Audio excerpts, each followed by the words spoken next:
Ça y est, c'est décidé, j'arrête la location courte durée.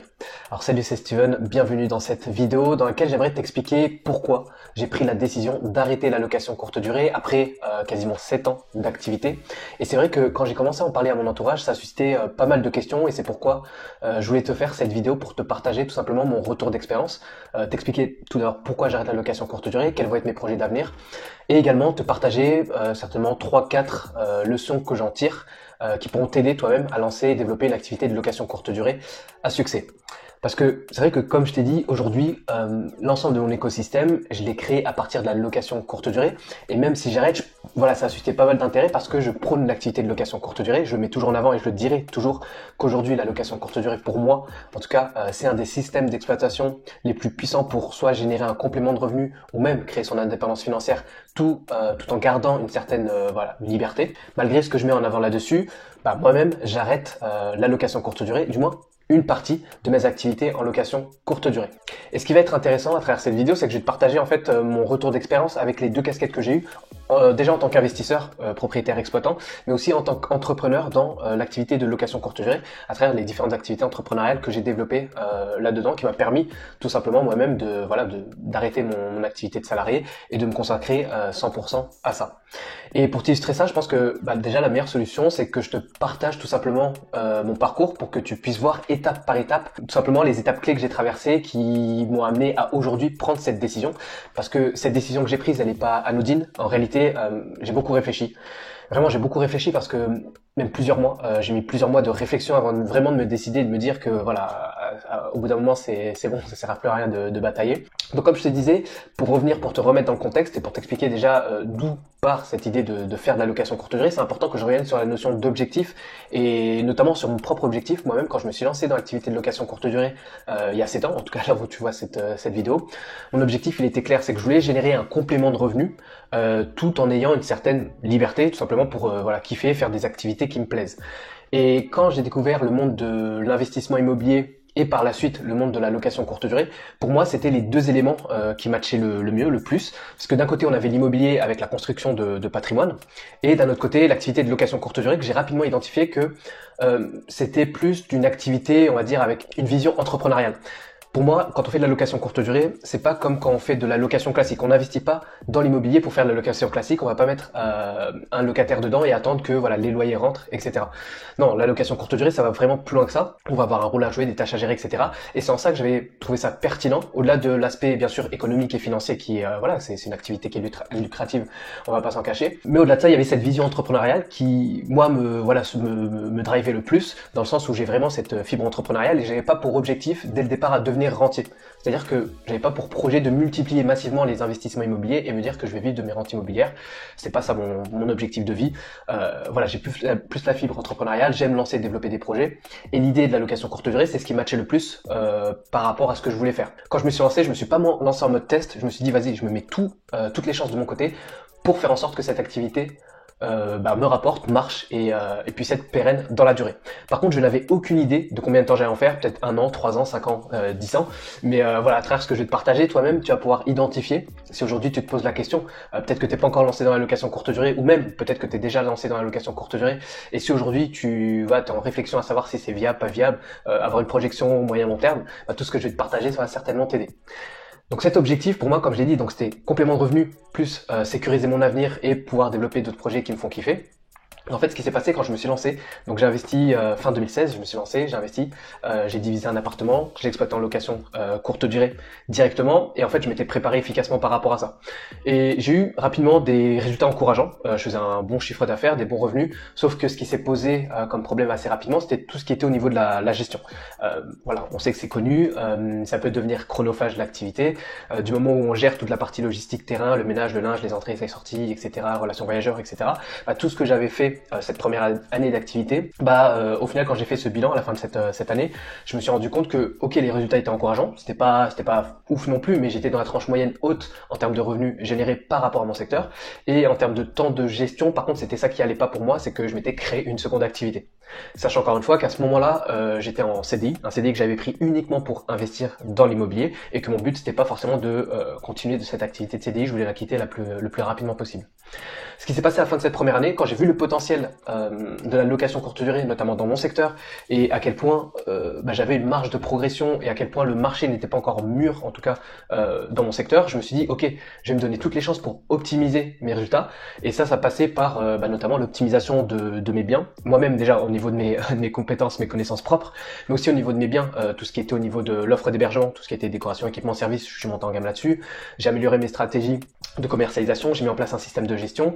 Et en fait, le fait de mettre en place toutes ces actions, qui moi-même j'ai peaufiné mes connaissances là-dedans, tout ce qui était marketing, revenu management, mise en place des outils de gestion, mise en place d'équipes, etc.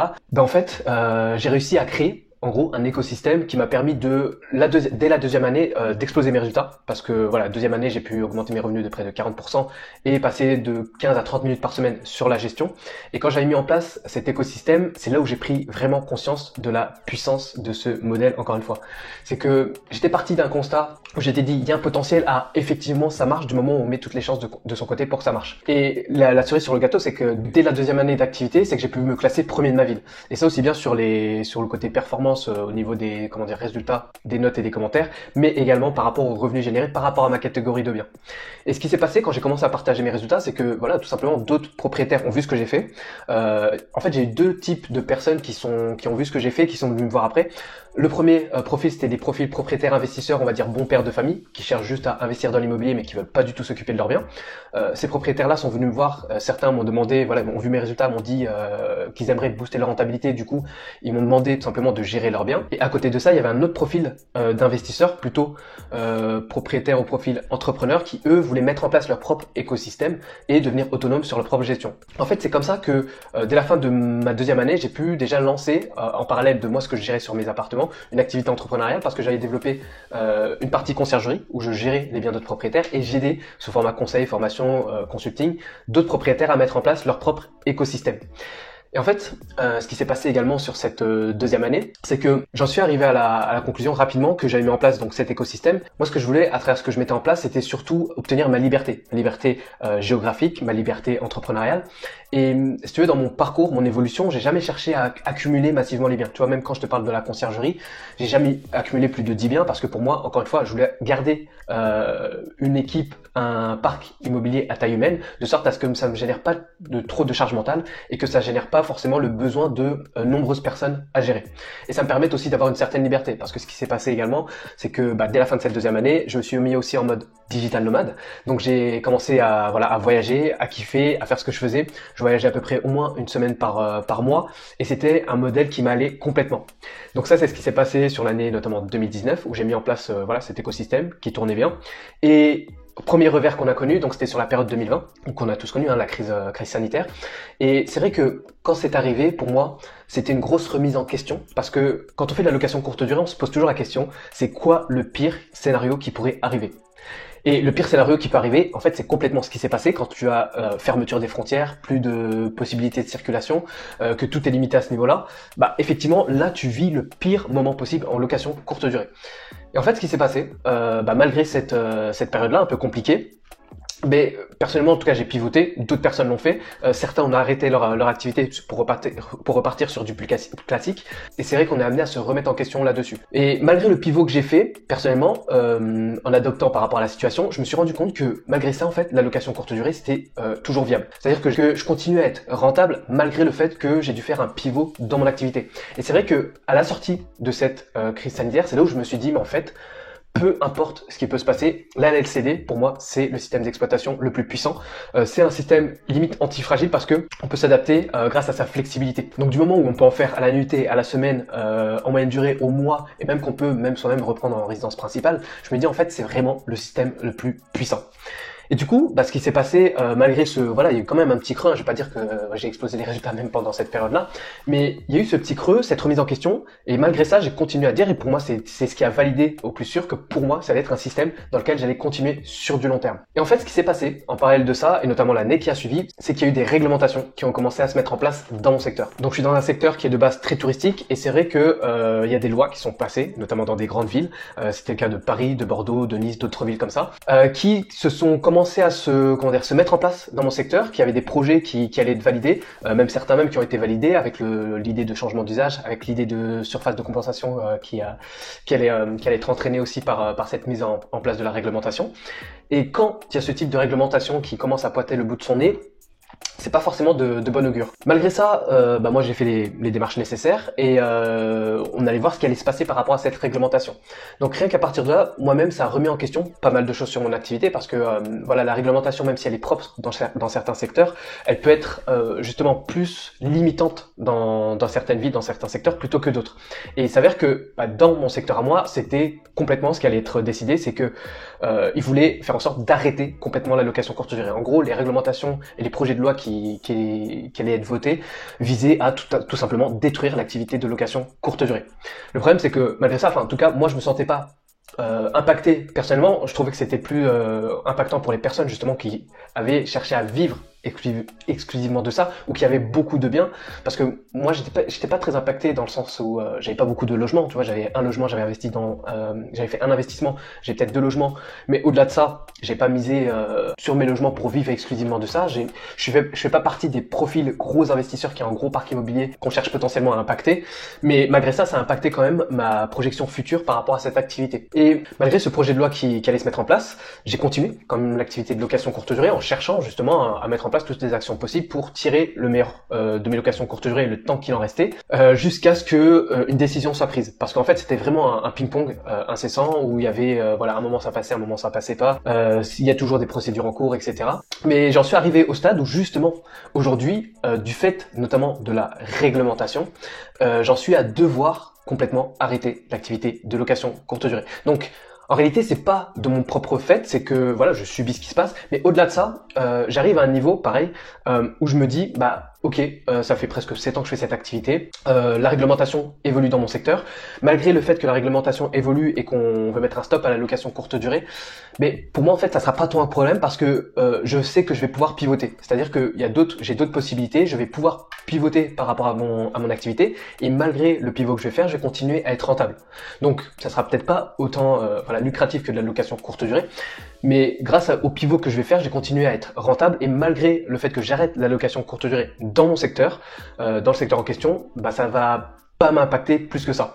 Donc c'est pour ça qu'aujourd'hui j'ai pris cette décision-là, d'arrêter sur mes propres biens, d'arrêter également l'activité au niveau de la conciergerie, Airbnb, que je gérais des biens sur mon secteur, tout simplement parce que la perspective d'avenir pour moi n'est pas forcément la meilleure. Enfin, je suis arrivé à un stade où je me dis tout simplement, en fait, même si aujourd'hui, en réalité, je pourrais continuer à faire de la location courte durée, je crois qu'il me reste un peu plus de, en tout cas là où je fais cette vidéo, un an et demi sur mon changement d'usage. Mais je préfère basculer tout de suite parce que, ça m'intéresse pas de continuer à forcer dans un modèle. On fait tout pour nous mettre des bâtons dans les roues et c'est ça un peu le modèle, parce que là où ma réflexion est allée encore plus loin, c'est que prochainement, concrètement, j'envisage même de quitter la France parce que, personnellement, je ne supporte plus ce qui se passe dans le sens où t'entreprends, tu développes des projets et en fait, dès que tu arrives à t'en sortir, on te met constamment des bâtons dans les roues ou on fait en sorte de te montrer du doigt comme quoi c'est toi le fautif par rapport à la situation économique qui se passe, par exemple, dans un secteur privilégié. Et en fait, c'est pesant. C'est pesant. Donc, ma décision d'arrêter de la location courte durée, en tout cas sur mes propres biens, parce que là, c'est pareil, c'est pour mes propres biens dans un secteur spécifique, pareil pour l'activité de conciergerie, mais en réalité, j'arrête pas complètement l'activité de location courte durée. Et c'est pour ça que je reviens sur l'idée de l'objectif de départ que j'avais et notamment ma vision aujourd'hui, parce que, comme j'ai dit, mon objectif, c'était générer un complément de revenus, atteindre mon indépendance financière qui fait profiter. Ma vision va beaucoup plus loin aujourd'hui parce que mon objectif principal, c'est d'avoir, par exemple, un pied-à-terre dans mes endroits préférés au monde, et pour ça, quoi qu'il arrive, pour moi, le meilleur écosystème pour ça, c'est de faire la location courte durée. Donc, je suis pas dans un profil, encore une fois, de maximiser massivement les biens immobiliers. Je suis plus dans une logique où je préfère développer mon propre patrimoine. Je vois sous plusieurs, casquettes l'activité de location courte durée, notamment 3. Soit, déjà dans un premier temps, développer mon propre patrimoine, avoir, 5-6 biens pour moi c'est cool. J'ai identifié 5-6 secteurs dans le monde qui me ferait kiffer, donc je me dis ça serait cool. Après je vais avoir une vision pure business, effectivement, avec le lancement de concepts, même pourquoi pas lancer, développer encore une fois des business autour de la location courte durée, de la conciergerie. Mais déjà à titre perso je le referai plus tout seul cette activité. Je ferme pas la porte à cette activité, mais je me dis voilà, aujourd'hui si jamais je suis amené à relancer ce type d'activité, je vais me faire en associant. Pareil sur des projets d'investissement purement business en location courte durée, je vais le faire en m'associant. Je vais pas le faire à titre perso parce que voilà, j'ai plus forcément la volonté de le faire en perso et je préfère aujourd'hui bosser en équipe. Mais du coup, pur business, ça serait ça. Concept, conciergerie encore une fois, mais le faire ailleurs, pas forcément en France. Et troisième casquette et troisième volet sur lequel je vais continuer à me développer sur l'activité de location courte durée, c'est tout ce qui est en rapport avec l'enseignement dans la location courte durée. Moi, ça fait partie de ma fibre, tout simplement de partager, d'enseigner et d'aider d'autres personnes, comme moi, ça a pu me servir de se créer une vie sur mesure grâce à cette activité-là. Donc le faire sur format consulting, formation, etc. C'est ce que je vais continuer à faire aujourd'hui. Et tout ça pour dire qu'aujourd'hui, si je suis amené à arrêter la location courte durée, d'un côté, c'est en rapport avec la réglementation qui se passe, mais en réalité, c'est aussi par rapport à un autre point, c'est que je suis arrivé à un stade où je me dis, comme j'ai dit, ça fait 7 ans que je fais cette activité, j'ai atteint des résultats qui pour moi étaient top, c'est que voilà, j'ai réussi à me classer premier de ma ville, mes biens ont été au top, c'est juste qu'aujourd'hui, j'arrive à un tournant et j'ai besoin de nouveaux challenges. J'ai envie de nouveaux challenges à un nouvel endroit et pas forcément rester notamment en France et potentiellement faire ça ailleurs. Et les clés que j'aimerais te partager si jamais toi, tu aimerais te lancer, développer une activité à succès dans la location courte durée, pour moi, il y a 4 grandes leçons que tu dois retenir pour te lancer et faire en sorte que ça marche de manière pérenne. Première chose à identifier, c'est que déjà, si tu veux te lancer et réussir à coup sûr dans la location courte durée, c'est de te lancer avec le mindset de l'entrepreneur. C'est-à-dire que, comme j'ai dit, quand on fait de la location courte durée, on fait pas de la location classique. Tu vas avoir un rôle à jouer, des tâches à gérer. Et c'est important d'avoir cette attitude parce que moi, ce que je vois, souvent dans les personnes avec lesquelles je suis en contact, qui galèrent, qui n'arrivent pas à avoir des résultats, c'est des personnes qui n'ont pas cette vision entrepreneuriale de l'activité. C'est que tu vas devoir développer des compétences, des connaissances, que ce soit dans le marketing, dans l'offre d'hébergement, sur la maîtrise de ton marché, sur la mise en place d'outils de gestion, peut-être sur le recrutement de ton équipe.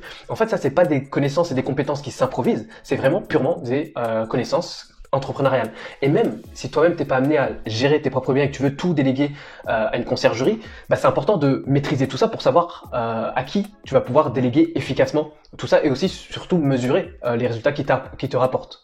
Donc ça pour moi c'est déjà la première clé à identifier. Important de te lancer avec ce mindset d'entrepreneur. Deuxième chose, c'est de comprendre que le marché de la location courte durée est en constante évolution.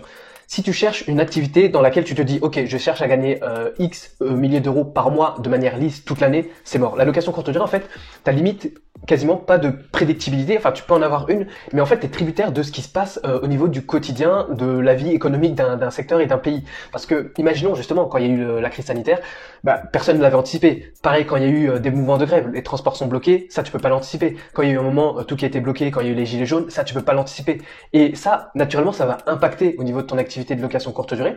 Donc si tu te dis que tu cherches la sécurité et le contrôle dans tout ce que tu mets en place et que tu te dis voilà, je vais être sûr à 100% que ça va marcher pour moi, ça peut marcher, je dis pas le contraire, ça va potentiellement marcher, mais il faut que tu prennes conscience que potentiellement, ça peut arriver que tu aies des résultats potentiellement en dents de scie. Donc encore une fois, c'est une activité entrepreneuriale, donc t'es tributaire de ce qui se passe sur le marché au quotidien. Troisième chose que j'aimerais te partager, c'est que si tu veux réussir aujourd'hui, c'est important de chercher à créer de la valeur pour les voyageurs. Si tu fais partie des personnes qui cherchent à mettre le minimum de choses en place pour leur hébergement, se dire, encore une fois, j'entends beaucoup de personnes dire oui, mais ça sert à rien de mettre des équipements de qualité, etc. De toute façon, c'est connu, les locataires cassent tout. Ça, encore une fois, si tu pars avec cette mentalité-là, c'est mort. Si tu te contentes du minimum d'efforts, de prestations, aussi bien de services, d'équipements, simplement dans ton offre d'hébergement, tu mets le strict minimum, ça ne marchera pas. Aujourd'hui, on est dans un monde qui évolue constamment, on est dans une dynamique où il y a de plus en plus de monde qui se place. Donc si tu revois pas tes critères de standing, que tu n'offres pas une certaine valeur aux voyageurs, c'est mort pour toi. Tu vas naturellement en fait sortir du marché et tu vas avoir peu de réservations et peu de voyageurs vont venir dans tes logements. Et quatrième point qui pour moi est un point, je pense que c'est un des points fondamentaux qui est vraiment important et que j'ai identifié plutôt moi dans la deuxième année quand je me suis lancé, c'est que si tu veux réussir, c'est que tu dois chercher à devenir le meilleur dans ton secteur, le meilleur dans ce que tu fais, du moins tendre vers l'excellence. Quand je dis le meilleur, faut sortir de l'idée de se comparer forcément aux autres, mais c'est être le meilleur dans ce que tu mets en place quand tu vas mettre en place ton offre d'hébergement, quand tu vas mettre en place tes annonces et ta stratégie de commercialisation, avec le marketing, avec les prix que tu vas mettre en place.